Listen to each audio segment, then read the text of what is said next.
क्या तुमने भी कभी सोचा है कि जब भी हमें भूख लगती है तो हमारा ये पेट गुड़गुड़ क्यों करने लगता है? आखिर ये आवाज आती किस चीज की है? तो देखो, हमारे शरीर के अंदर चीजें नॉर्मल तरीके से इधर उधर नहीं जाती, बल्कि बार बार मांसपेशियां सिकुड़ती है और फैलती है, जिससे दबाव बनता है और खाना पानी गैस आगे की तरफ बढ़ते हैं। अब यही मूवमेंट हमारे पेट और इंटेस्टाइन्स में लगातार होता रहता है। इसी के कारण ये गुड़गुड़ की आवाज पैदा होती है। ये आवाज 2400 घंटे रहती है, लेकिन जब हमारे पेट में खाना मौजूद होता है तो वे आवाज को काफी हद तक दबा देता है, इसीलिए हमें सुनाई नहीं देती।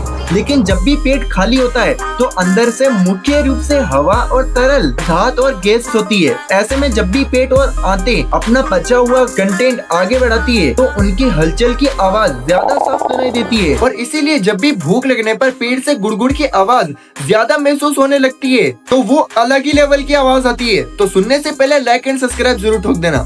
तो अब सुनो।